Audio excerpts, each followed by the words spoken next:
जनजातियाँ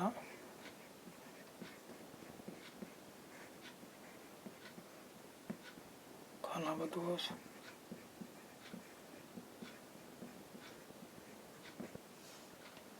और एक जगह बसे हुए समुदाय।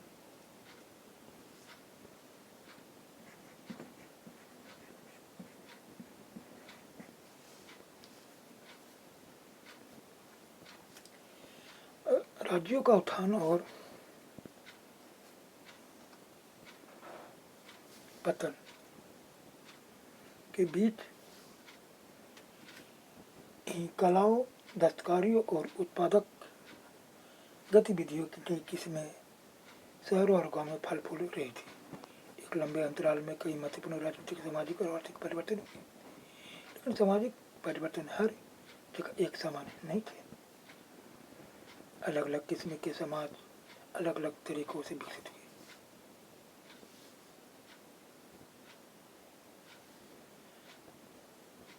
इस उपमहाद्वीप के बड़े हिस्से में समाज वर्ण के नियमानुसार पहले से ही विभाजित था। ब्राह्मणों द्वारा सुझाए गए नियम बड़े बड़े राज्यों के राजाओं द्वारा स्वीकार किए गए थे। इससे ऊंच और नीच तथा अमीर और गरीब के बीच का फासला बढ़ा। दिल्ली के सुल्तानों और मुगलों के काल में श्रेणीबद्ध समाज ज्यादा जटिल हो गया। दूसरे तरह के समाज भी उस समय मौजूद थे। उपमहाद्वीप के कई समाज ब्राह्मणों द्वारा सुझाए गए सामाजिक नियमों और कर्म कांडों को नहीं मानते थे, न ही वे कई असमान वर्गों में विभाजित थे। अक्सर ऐसे समाजों को जनजातियां कहा जाता रहा है। प्रत्येक जनजाति के सदस्य नातेदारी के बंधन से जुड़े हुए होते थे। कई जनजातियां खेती से अपना जीविकोपार्जन करती थी। कुछ दूसरी जनजातियों के लोग शिकारी, संग्राहक या पशुपालक थे। प्रायः वे अपने निवास स्थान के प्राकृतिक संसाधनों का पूरा इस्तेमाल करने के लिए इन गतिविधियों का मिला जुला रूप अपनाते थे। कुछ जनजातियां खानाबदोश थी।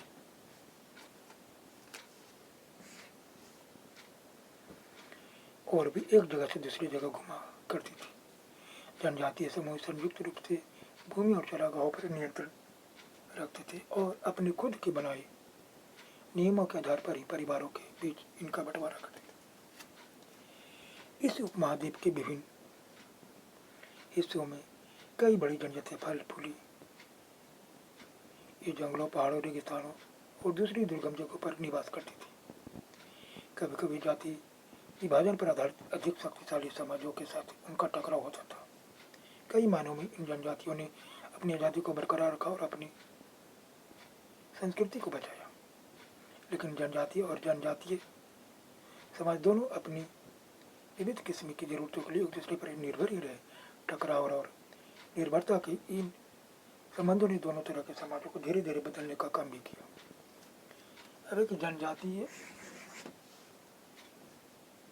लोग कौन थे? इतिहासकारों और मुसाफिरों ने जनजातियों के बारे में बहुत कम जानकारी दी है।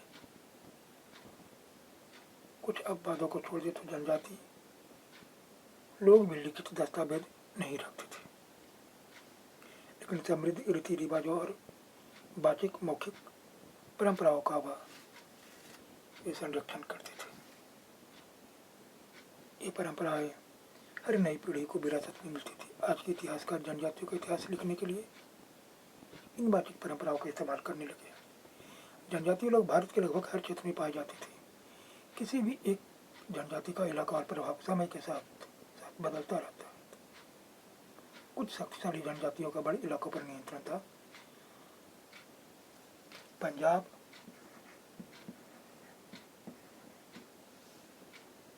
में खोखर जनजाति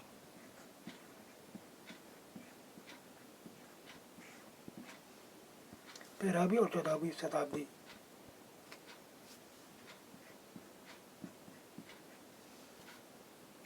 के दौरान बहुत प्रभावशाली थी।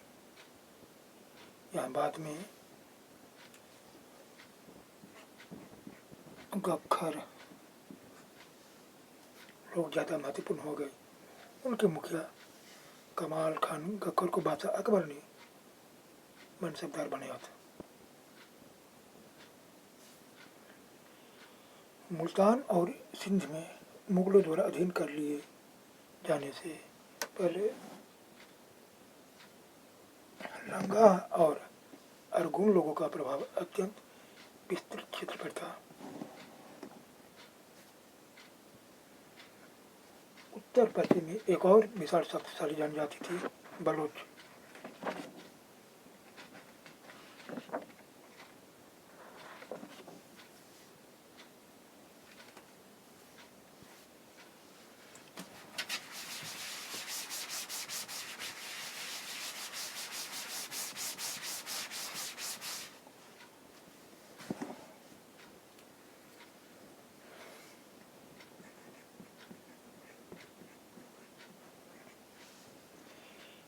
बलोच लोग अलग अलग मुखियों वाले छोटे छोटे कुलों में बटे हुए थे।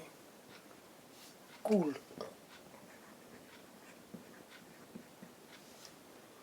परिवारों या घरों के एक ऐसे समूह को कुल कहते हैं जो एक ही पूर्वज की संतान होने का दावा करते हैं।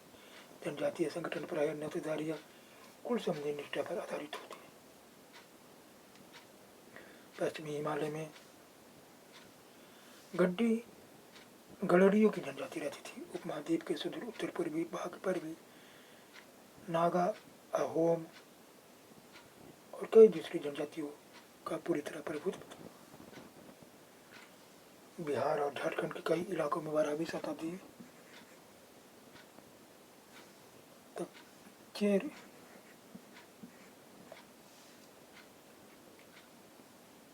सरदार शाहियों का उदय हो चुका था। बादशाह अकबर के प्रतिष्ठित सेनापति राजा मानसिंह ने 1591 में चेर लोगों पर हमला किया था और उन्हें परास्त कर उन्हें लूट कर अच्छा खासा माल इकट्ठा किया, लेकिन वे पूरी तरह अधीन नहीं बनाए गए। औरंगजेब के समय में मुगल सेनाओं ने चेर लोगों के कई किलों पर कब्जा किया और इस जनजाति को अपने अधीनस्थ बना लिया। इस क्षेत्र में रहने वाले महत्वपूर्ण जनजाति में मुंडा और संथाल।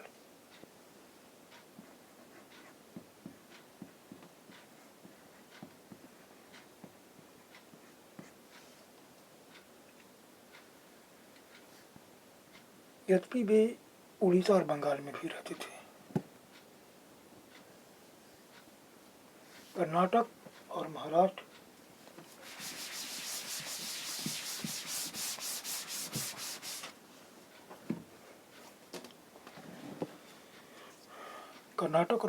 की पहाड़ियाँ, कोली, बेरात तथा कई दूसरी जनजातियों के निवास स्थान थे। कोली लोग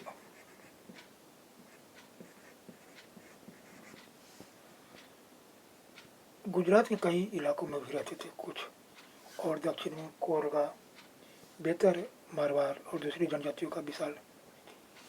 भीलों की बड़ी जनजाति पश्चिम और मध्य भारत में फैली हुई थी। 16वीं सदी का अंत आते आते उनमें से कई एक जगह बसे हुए खेतीहर और यहाँ तक कि जमींदार बन चुके थे। तभी भीलों के कई कुल शिकारी संग्राहक बने। मौजूदा छत्तीसगढ़, मध्य प्रदेश, महाराष्ट्र और आंध्र प्रदेश में गोंड लोग बड़ी तादाद में फैले हुए।